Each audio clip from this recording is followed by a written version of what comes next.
again, everyone. It's Bruno here again. And guys, e aí pessoal, beleza? É o Bruno aqui de novo. E pessoal, seguinte, estamos aqui de volta com a nossa segunda aulinha de microlearning, né? Na nossa primeira aulinha a gente viu o verbo to be, ok? E para quem caiu de paraquedas aqui, quem tá meio perdido, o microlearning, o que seria o microlearning? O microlearning seriam as nossas aulinhas aqui da NetLearning, onde a gente prepara, né, um certo material, onde um aluno pode ser que tenha uma dúvida sobre aquele assunto e acabou que, putz, não tive tempo de tirar essa dúvida em sala de aula, esqueci de perguntar para o professor, eu tenho muita dificuldade com esse assunto. Não se preocupa, a gente tem aqui, né, na NetLearning essas aulinhas de microlearning com o conteúdo já preparado só para você assistir. Beleza? E nessa segunda aula de hoje a gente vai ver o Present Continuous, ok? O presente contínuo. E por que a gente vai ver o presente contínuo logo depois do verbo to be, que é básico? Porque o presente contínuo ele usa o verbo to be no presente. Então é meio que interligado, certo? Beleza. Então, primeiro de tudo, vamos ver a estrutura do Present Continuous.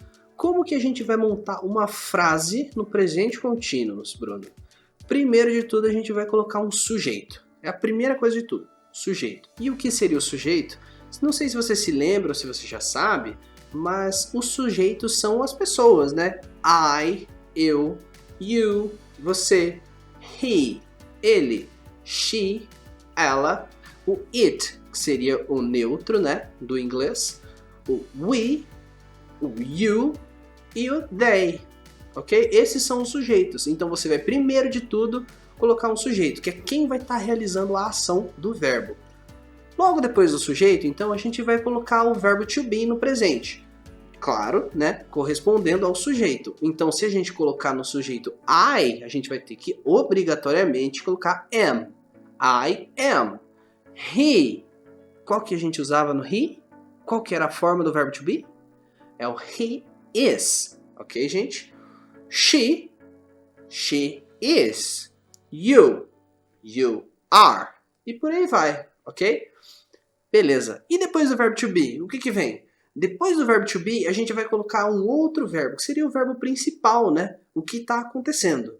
Então, junto desse verbo principal, a gente vai adicionar no finalzinho dele o ing. ing, ok, gente? Então, por exemplo, run, de correr. Com o presente contínuo, running, correndo. Running. I am running. Eu estou correndo. I am running. Eu estou correndo. Ok? E, né, opcionalmente, a gente pode colocar ao fim da estrutura um complemento. Um objeto, digamos assim. Esse objeto pode ser também, não somente, né, literalmente um objeto, mas pode ser também uma informação adicional que não estava presente anteriormente. Então, I am running from the dogs. Estou correndo dos cachorros.